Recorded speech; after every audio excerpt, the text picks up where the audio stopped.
लेकर चोटी तक का अपने शरीर का ज्ञान हो जाएगा और उसके साथ साथ हमें पूरे ब्रह्मांड का ज्ञान हो जाएगा कि आकाश में क्या है और धरती में क्या है। प्यारे ज्ञानी पुरुषों, इस बात को बहुत गहराई से समझना है। हम ज्योतिष शास्त्र में देखते हैं और सुनते हैं कि आप पर ये ग्रह चाल है, आप पर ये ग्रह चाल है। ग्रह चाल सब जगह होती है, लेकिन आपने कभी ये नहीं समझा कि वो ग्रह चाल मेरे खुद के अंदर है। पहले अगर मैं अपने अंदर वाली ग्रह चाल को बदल लूँ तो फिर मेरा रास्ता अपने आप बदल जाएगा। अब हमें बदलाव कहाँ करना है? बदलाव करना है आप में, खुद में। अगर हम कोई उपाय करते हैं, हम शनि का, राहु का, केतु का या किसी का उपाय करते हैं, उस उपाय में जो भी खर्च होता है वो कर्ज उतरता है और उसके कारण आपको थोड़ा बहुत आराम मिलता है। तो आज अगर आपने पूरी बात समझ लिया है और जान लिया तो आपके सारे के सारे झंझट ही समाप्त हो जाएंगे। अब एकाग्रस्त होकर बात को पूरी तरह से समझना है और जानना है। लेकिन गुरुमुख और मनमुख दो प्रकार के शिष्य हैं। मनमुख अपना मनमानी करता है और गुरुमुख होता है गुरु के हुक्म से चलता है। जो हुक्म से चलते हैं वो सब कुछ पा लेते हैं और मनमानी करते हैं वो सब कुछ कराया कराया खो भी देते हैं। तो आओ आज हम अपने शरीर की जांच करें पहले कि कौन सा ग्रह चाल आपको क्या करवा रहा है। किस ग्रह चाल के कारण आपके घर में बीमारी है, लड़ाई झगड़ा है, टोटा है, आपके बनते हुए काम बिगड़ जाते हैं, इत्यादि इत्यादि बहुत सी बातें हैं ऐसी। आओ हम शुरुआत करते हैं। पहले हमारा शरीर बनता है, जब गर्भवास में हमारा शरीर का निर्माण शुरू होता है तब रीढ़ की हड्डी के नीचे एक छोटी हड्डी है श्री गणेश, वो हड्डी पहले बनना शुरू होती है और उससे चल के आगे चल के हमारा पूरा शरीर है वो बनता है। अब हमें इस बात को बहुत गहराई से समझना है कि जब वो रीढ़ की हड्डी बनती है हमारी और वो बन के हमारा सारा शरीर ऊपर तक बनता है, नीचे तक भी बनता है, तो बनाने वाला कौन है? इस शरीर को बनाने वाला भी तो कोई होगा, कोई ऐसी ताकत भी होगी जिसने बनाया होगा। लेकिन कभी आपने तो ये सोचा भी नहीं होगा कि मेरा शरीर बना कैसे था। तो प्यारे साथ संगत, अगर ये बात आपको समझ आती है तो हम रीढ़ की हड्डी से लेकर ऊपर तक चलें, क्योंकि गर्भवास में जब बच्चा होता है तो उसके पैर इकट्ठे होते हैं ऐसे और मूंधा लटका हुआ होता है। इसका मतलब क्या होता है कि ये जड़ है, ये नीचे होती है गर्भवास में और टहनी पत्ते होते हैं वो ऊपर होते हैं, जैसे वृक्ष होता है। लेकिन ज्यों ही ये बच्चा संसार में आता है, संसार में आने के बाद ये उल्टा का सुल्टा हो जाता है और इसकी जड़ ऊपर चली जाती है और टहनी और पेड़ सारे नीचे आ जाते हैं। अब इंसान को ये बात समझ कैसे आए? एक पेड़ है, हम उसमें पानी डालते हैं, वो पानी जड़ों में जाता है और जड़ से पेड़ छोटी छोटी सूक्ष्म नाड़ियों के द्वारा ऊपर खींचता है जल को और ऊपर तक जाता है वो। लेकिन अगर हम पानी पीते हैं तो हमारे पेट में जाता है और वो जाने के बाद खोपड़ी में भी पानी होता है। तो इसलिए हमें इस बात को बड़े गौर से समझना और जानना होगा कि अगर हम इस खोपड़ी में, हमारी इस खोपड़ी वाले इस जड़ में पानी डालेंगे। और पानी कौन सा डालेंगे? अच्छी विचारधारा का, सकारात्मक विचारों का। सकारात्मक विचारों का पानी इसमें डालेंगे तो पूरे शरीर का सिंचाई हो जाएगी। और पूरे शरीर की सिंचाई हो जाएगी तो इसमें फसलें अपने आप उगना शुरू हो जाएगी। और फिर आपको इसकी रक्षा करना है, कैसे संभाल के रखना है। तो आओ इस बात को बड़े गौर से सुनो कि ग्रह कहाँ रहते हैं।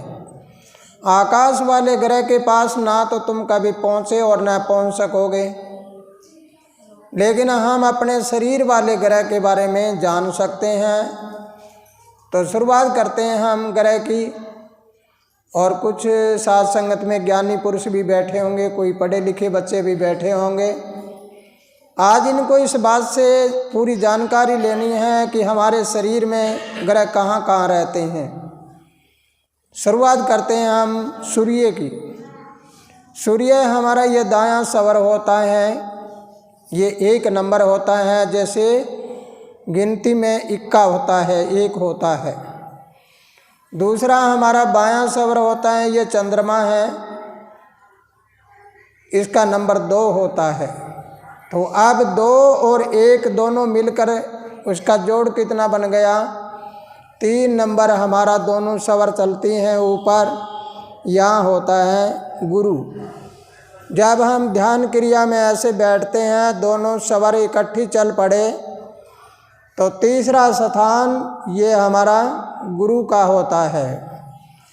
तो गुरु के स्थान में जाने के बाद हमारे अंदर ज्ञान प्रचंड हो जाता है, अर्थात हमारे अंदर प्रकाश जाग जाता है।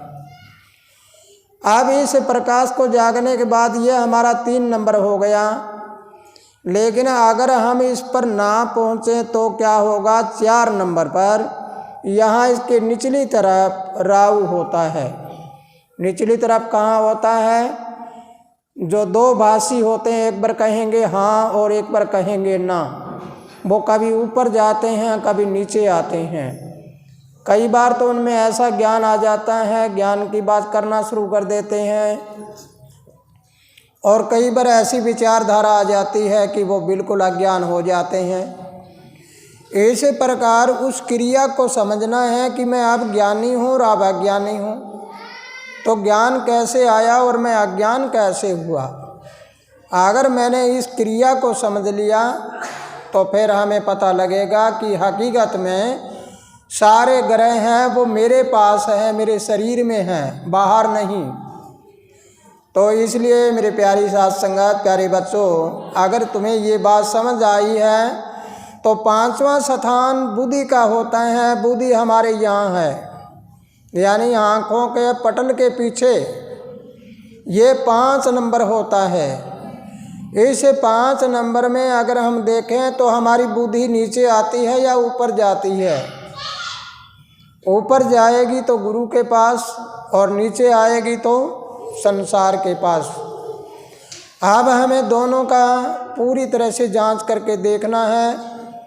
फिर इसमें होती है ये आँखों में शुक्र ताकत। अब शुक्र ग्रह है, इसमें जल होता है। जल अगर समाप्त हो जाए तो आँखों का जल समाप्त हो जाता है और गुर्दों का भी समाप्त हो जाते हैं। तो क्या होगा? फिर हम बीमार पड़ जाते हैं। इसका मतलब क्या हुआ? हमें अपने अंदर का जल समाप्त नहीं होने देना। इसी प्रकार आगे चलकर हम देखते हैं तो 7वां स्थान होता है वो केतु का होता है, यानी आत्मा का प्रारूप। जब आत्मा का प्रारूप हमें इशारा करता है और आत्मा का प्रारूप में अगर हम देखते हैं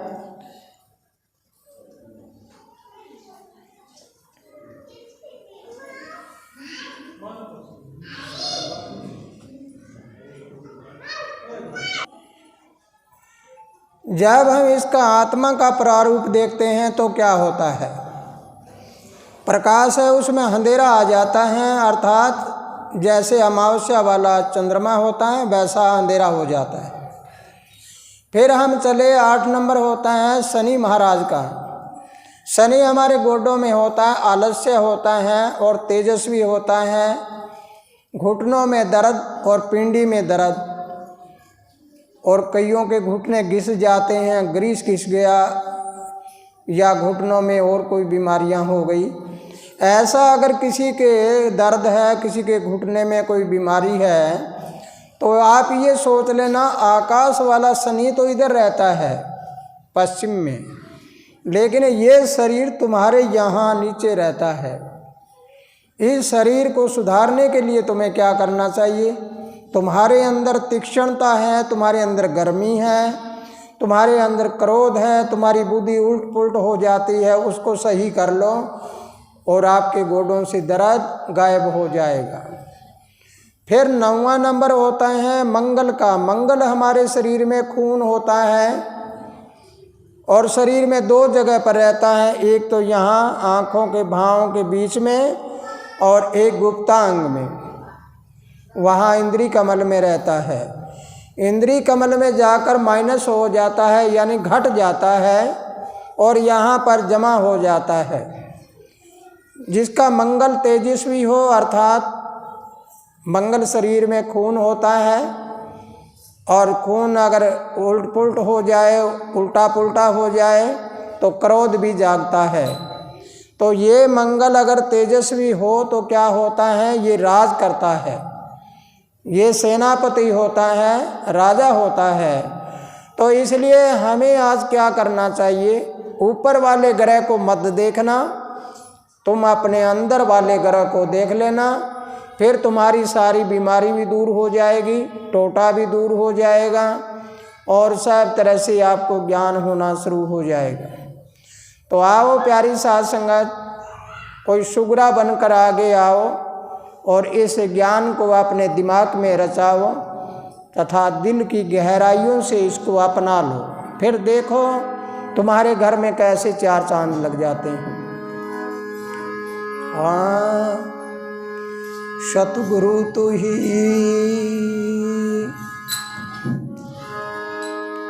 सतगुरु के दरबार में तो देखा या जब निराला खेल,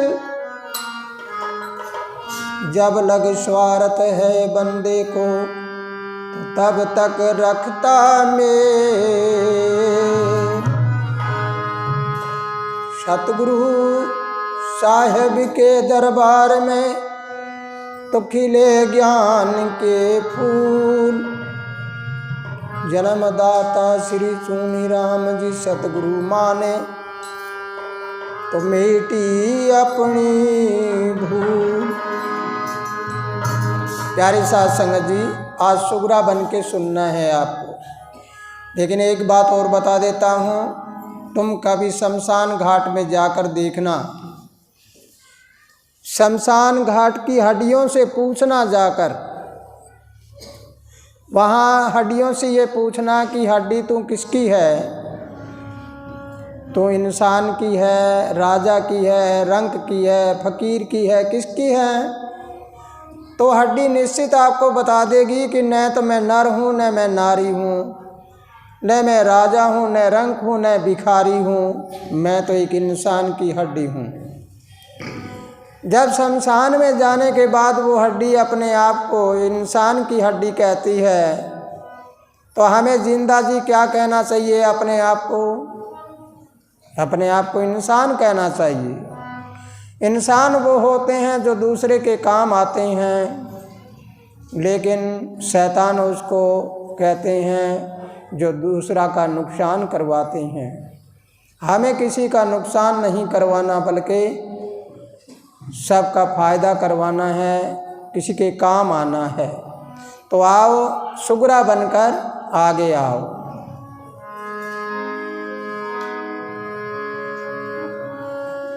हाँ, कोई सुगरा बन के आगे आओ, कोई सुगरा बन के आगे आओ, वक्त सुनहरा आया समझ लो कुदरत की माँ।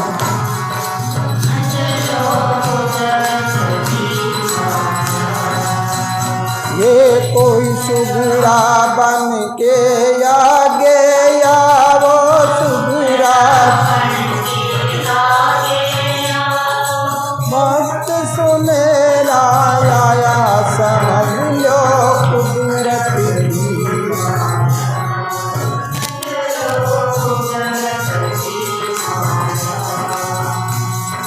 आप कुदरत की माया को समझना है। कुदरत सबके साथ होती है। प्रकृति जो करती है वो सब कुछ होता है, और सोच लो मैं करता हूँ वो कभी कुछ नहीं होने वाला। तो जरा कैसे? मेरा सुगरा सत की बात करेगा, नुगरा देगा काट। सुगरा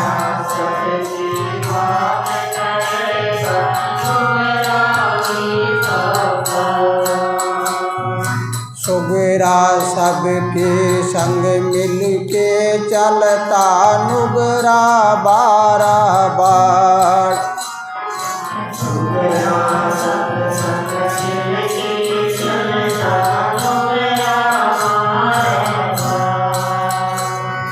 फिर सतगुरु सबको देवे बढ़ावा, सतगुरु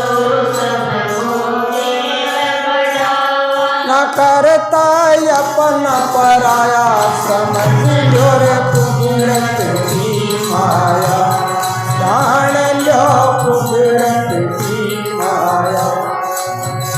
कोई सुगरा बन के आगे आओ, सुगरा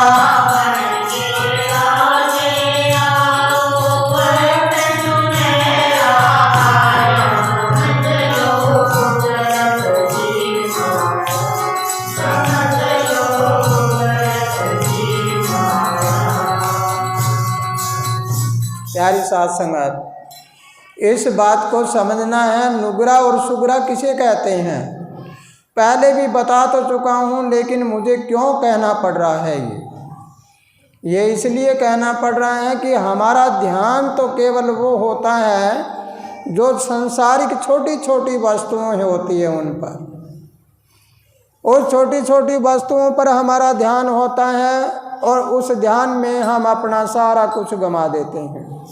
कैसे होता है? मेरे पास आते हैं, कहेंगे गोडे में दर्द है, सिर में दर्द है, लड़का कहा नहीं मानता, कोई किसी का पिता भी कहा नहीं मानता, कोई किसी प्रकार की शिकायतें अपने अंदर भरे रखते हैं। आप सोचो और विचार करो, जब हमारे दिमाग में शिकायतों पर शिकायतें भरी हुई हो तो दिमाग हमारा कितना तेज हो सकता है या कितना कमज़ोर हो सकता है। सारा दिन वही तो एक रील चढ़ी हुई रहेगी, वही बात होती रहेगी, उसने ये नहीं किया, उसने ये कर दिया। लेकिन जब शिकायतों में भरे रहते हैं तो इंसान को ये सोचना चाहिए कि तेरी उम्र कितनी है, कितना वक्त और रहेगा। अगर ये बात समझ आ जाए तो सुगरा का मतलब होता है सुगुण वाला, जिसमें प्राकृतिक गुण हो। और सतगुरु किसे कहते हैं? सतगुरु उसे कहते हैं किसी देह को नहीं, बल्कि आकाश मंडल से आने वाली धुर की वाणी, परम शक्ति, खुदा का नूर, गॉड लाइट, वो जो एक विशाल शक्ति है उसका कोई अंश आता है, उसको हम सतगुरु कहते हैं। सतगुरु एक होता है, गुरु अनेक होते हैं। अनेक गुरु वो होते हैं जो अपनी विद्याओं को सिखाते हैं, और सतगुरु वो होता है जो नई विद्या पैदा करते हैं। यानी सतगुरु का इतिहास रचाया हुआ है, उसको पढ़कर ज्ञान देने वाले गुरु कहलाते हैं।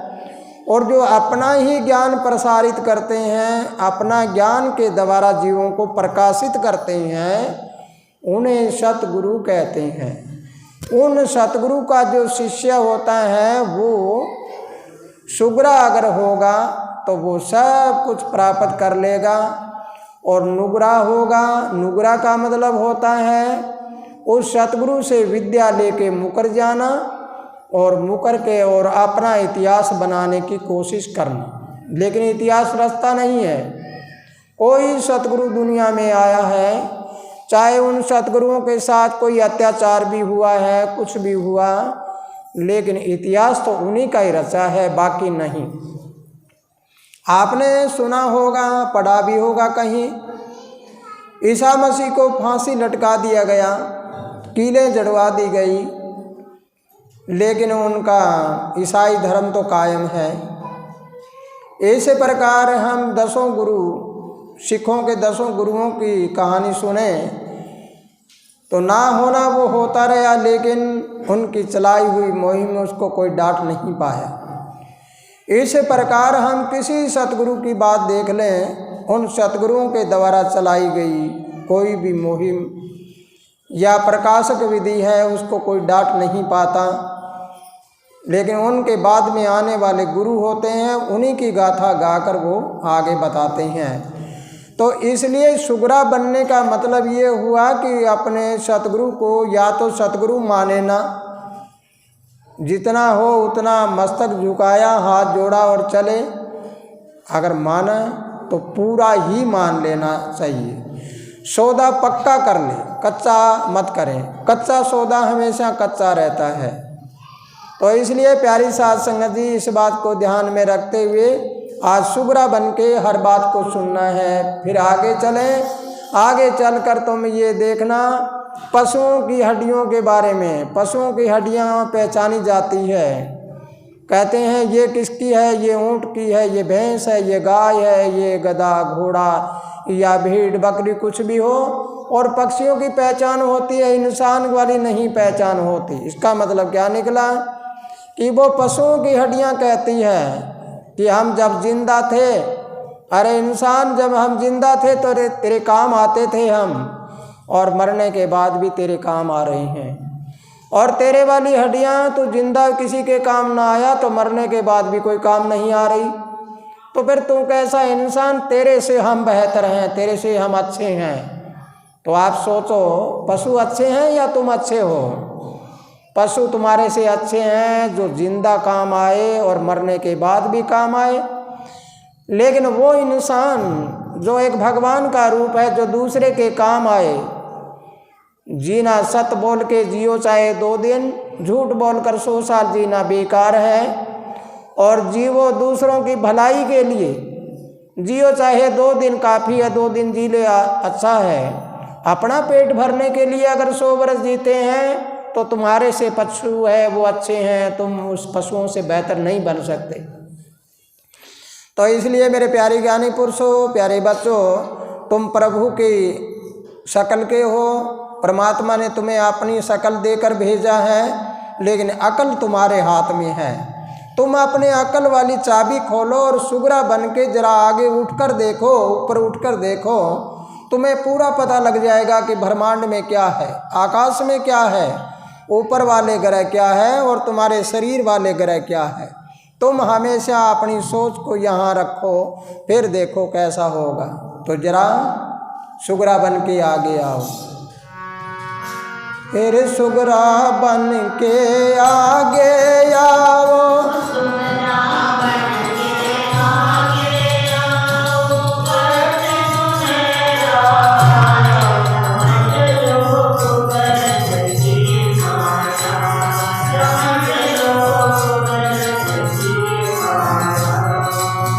सुगरा एक वचन पर रहता, नुगर के वचन यली।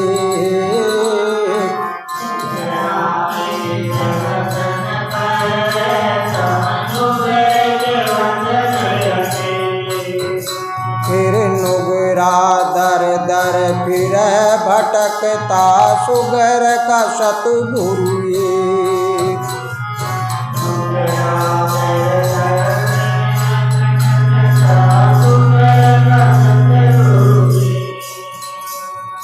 ये रे सतगुरु देखे एक नजर से, सतगुरु से क्या खोया क्या पाया, समझ लो कुदरत की माया, जान लो कुदरत की माया।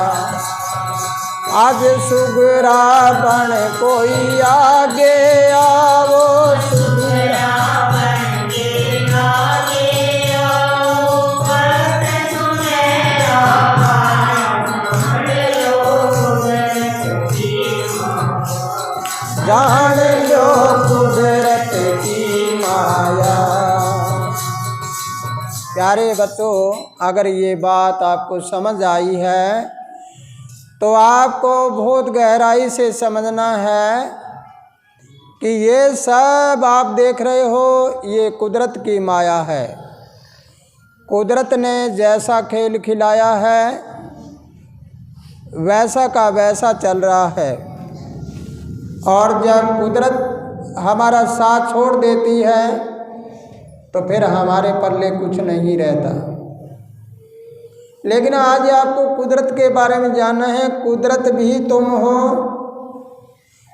और ज्ञानी भी तुम, अज्ञानी भी तुम, नुगरे भी तुम, सुगरे भी तुम।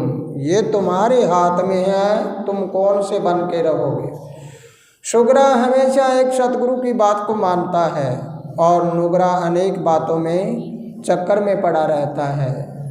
लेकिन याद रखना, एक बात को मानने वाला, एक देवता को मानने वाला, एक परमात्मा को मानने वाला इंसान हमेशा पार होता है।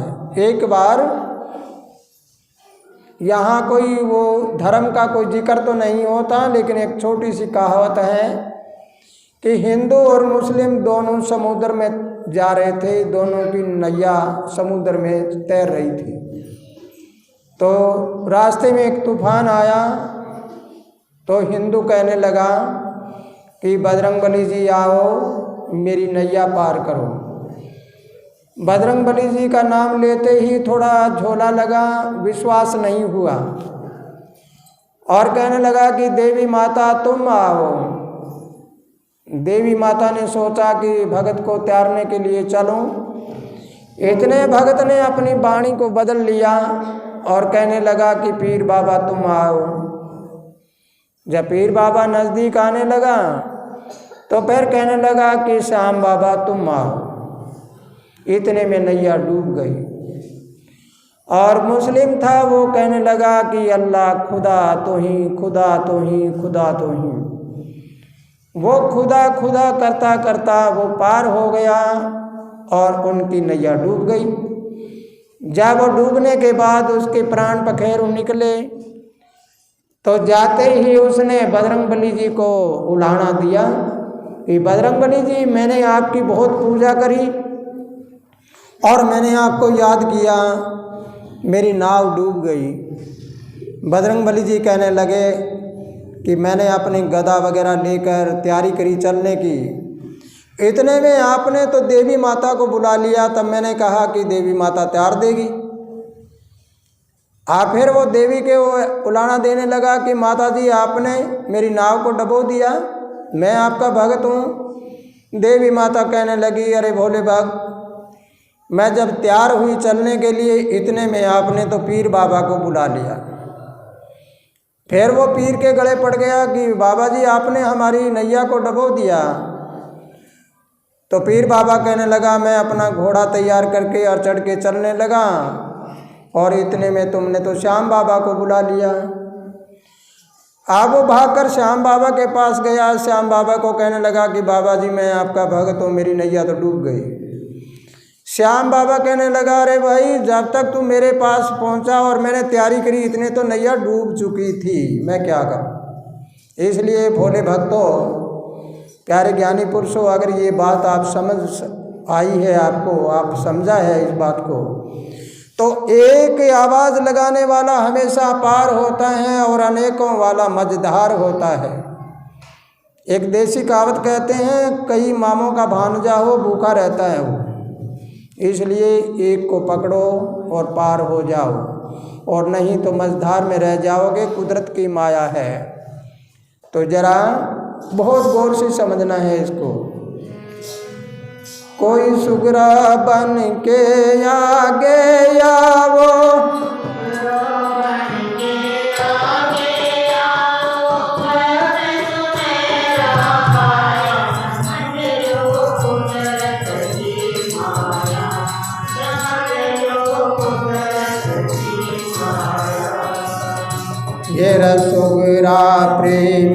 पुजारी होता सबको समझे अपना।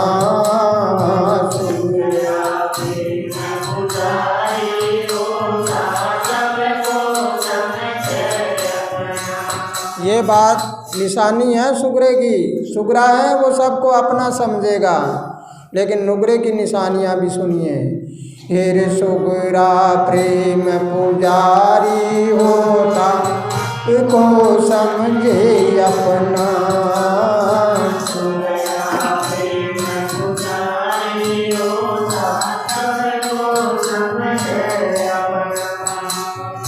तेरे नुगरा चुगली चांटी करता लेता रहता सपना।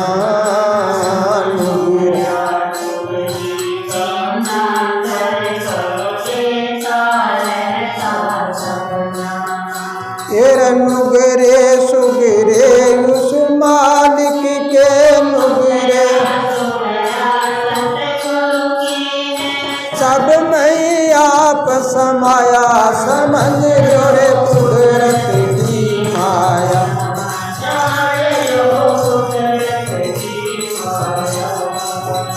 कोई सुगिरा बन के आगे या वो सुगिरा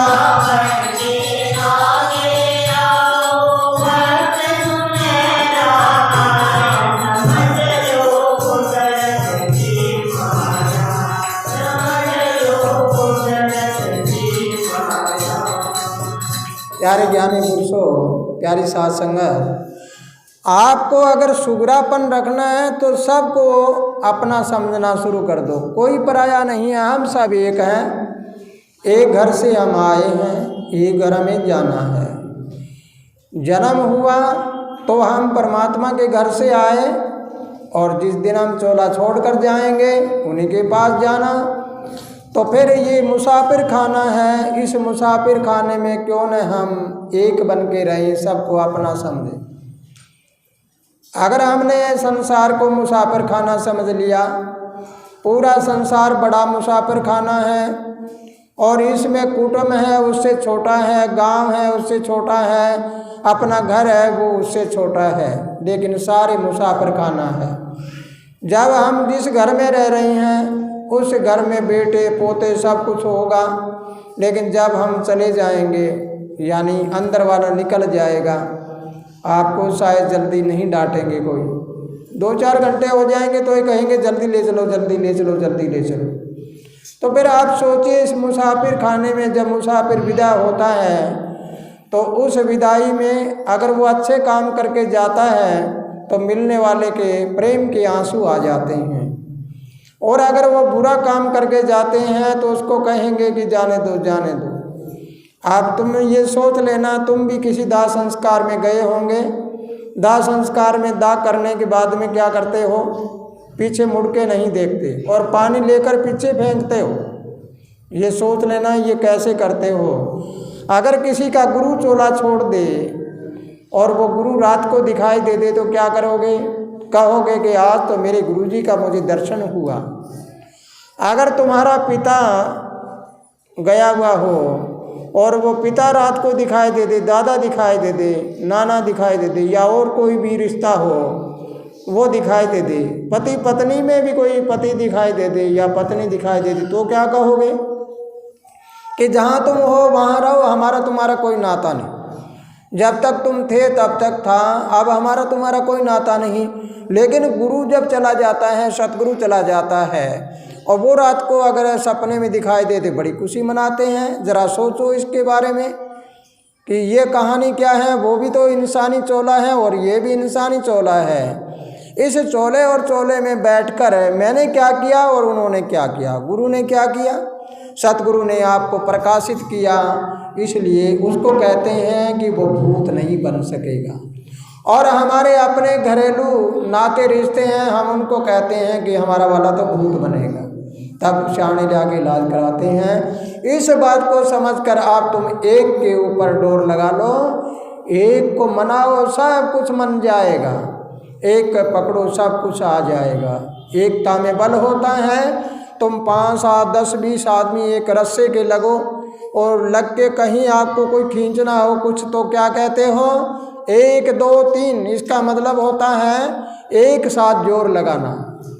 तीनों ताकतें ब्रह्मा विष्णु महेश हमारे शरीर में होती है, उनका इकट्ठा जोर लगाएंगे तो हम अपने बल से उस चीज़ को प्राप्त कर लेंगे। इसलिए आपको आज समझना है कि शुगरा बनना यही होता है कि सबको अपना समझो, किसी को पराया मत मानो। अगर कोई आपको आप यूँ कह दो कि अरे हमारा कोई मानता तो नहीं है, तुम्हारा मानो या ना मानो, तुम अपने आप को बदलो। तुम बदलो सारा जग बदल जाएगा, तुम ना बदले तो कोई नहीं बदलेगा। इसलिए प्यारी साध संगत, आज आपको पूरा खजाना जमा करके ले जाना है। जैसे जलेबी का प्रसाद बना रहे हैं, जलेबी आड़ी टेढ़ी है, गोलमाल है, बल है उसमें, इस प्रकार दुनिया आड़ी टेढ़ी है। आड़ी टेढ़ी दुनिया के लिए ये आड़े टेढ़े प्रसाद बना रहे हैं हम। और इस प्रसाद को खाने के बाद तुम अंदर अपने आड़ा टेढ़ है उसको निकाल कर एक सीधा रास्ता पकड़ो, ताकि आपका जीवन मंगलमय हो जाए और सदा खुशहाली अमन चैन से आपकी आने वाली पीढ़ियां भी आनंद में रहे। आनंद नाम क्या है? अमर आनंद क्या नाम है? ऐसे अविनाशी जो कभी मरे ना, मैं से उसमें रमी हुई वो ताकत जिसका आदि और अंत एक हो। आदि अंत का मतलब शुरू और आखिरी, वही पहले होता है वही आखिरी में होता है। और रह का मतलब 5 तत्वों का रहस्य की 5 तत्वों का रहस्य क्या है। आनंद का मतलब हर समय हर्ष उल्लास और खुशी, चाहे हमें कोई गम है, चाहे खुशी है, चाहे टोटा है, चाहे नफा है, चाहे दुख है, चाहे सुख है, हर समय हंसते रहो, खुशी मनाते रहो, उसका नाम है आनंद। ऐसी ताकत तुम्हारे अंदर आ जाए और तुम आनंद रहने लग जाओ तो आनंद में बड़ा आनंद होता है। आनंद आनंद सभी कहे, आनंद काल का जाल, केवल आनंद। आनंद तो हम मिठाई खाकर भी आनंद लेते हैं, और कोई काम करके भी आनंद लेते हैं, कोई वस्तु प्राप्त करके आनंद लेते हैं, लेकिन वो तो काल का जाल है, थोड़ी देर का है। लेकिन जो कोई अमर आनंद लखे उसके बेड़े पार सदा आनंद रहे। जिंदा भी आनंद, मरने के बाद भी आनंद, सब जगह आनंद ही आनंद रहे। ऐसा आनंद प्राप्त करने के लिए आपको क्या करना पड़ेगा? शुगरा बनना पड़ेगा। नुगरा रूप मत लेना, नुगरा सबसे बुरा होता है। इसलिए शुगरे का रूप लेकर आप चलिए। जरा कैसे चलेंगे आप इसका तोड़ सुनिए। कोई शुगरा बन के आगे आवो, वक्त सुनेरा आया, समझ लो कुदरत की माया, जान लो कुदरत की माया। कोई शुगरा बन के आगे आवो,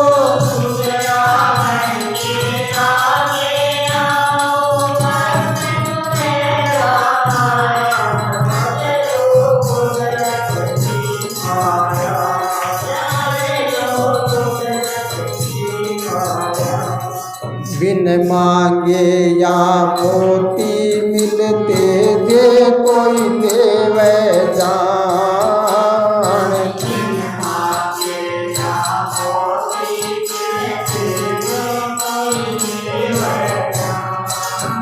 फिर करनी भरनी है अपनी अपनी, खुद की करो पहचान।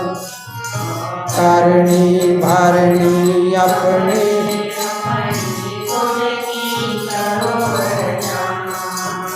फिर अमर आनंद कर पक्का सोदा।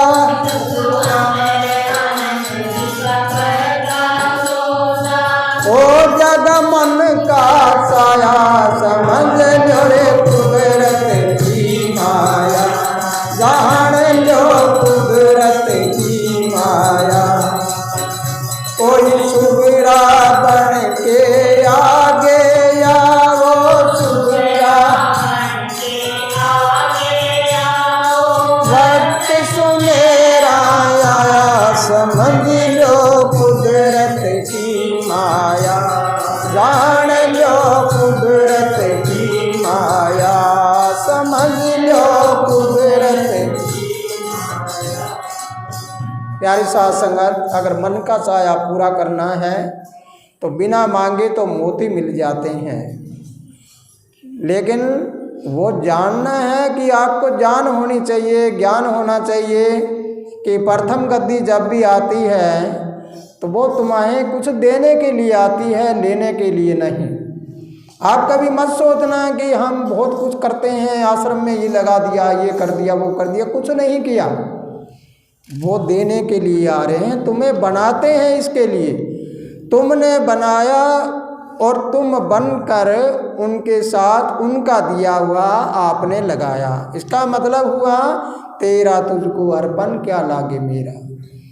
जो दिया उसी को अर्पण कर दिया। शरीर भी तो अर्पण करना पड़ेगा एक दिन, तो सब कुछ होने का होगा। तो प्यारी साध संगत, आज का सत्संग जो आपने सुना है, इस सत्संग का आनंद अपने अंदर रखो, दिमाग में रखो, और आज जो आपको बात बताई गई है इस बात के ऊपर पूर्ण रूप से अपना मन बना लो कि मैं इस बात के ऊपर पूरा चल कर देखूँ। जब तक ना देखो नैना मत मानो किसी का कहना। दुनिया धोखे का जाल है, कोई आपको चक्कर में डाल देगी। आकाश में हजरदरा में ऐसे धोती सूखती है तो भी मत मानो, वो कोई जादूगर है, आपके आंखों पे पट्टी बांध देगा कोई।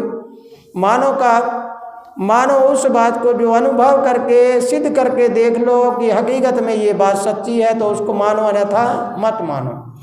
तो इसलिए मेरी प्यारी साध संगत, आज जो आपने सत्संग सुना है, आज की विचारधारा सुनी है, इस विचारधारा को अपने अंदर पूर्ण रूप से धारण करो, और धारण करके आपके हर कदम आगे बढ़ते जाएं, आगे बढ़ते जाएं। पीछे मुड़ के कभी मत देखना। तुम जिस रास्ते पे चल रहे हो ऐसे मुड़ के मत देखना। एक बात और याद रखना, किसी कार्य में अगर आप असफल हो जाते हो, फेल हो जाते हो, काम आपका बंद हो जाता है, काम टूट जाता है, तो उससे आप घबराना नहीं, उसकी खोज करनी है कि कारण क्या है इसका। कौन सा ऐसा कारण है जो मेरा कार्य बंद हो गया, जो मेरा काम नहीं चला, मेरा कारण क्या है।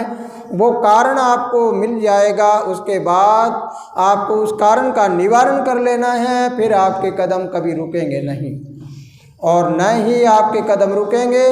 लेकिन एक बात और याद रखना, बंदे से बंदा क्या मांगे, ऐसे कभी हाथ ऐसे मत करना। ऐसे हाथ करो तो एक ऊपर वाले के आगे करो।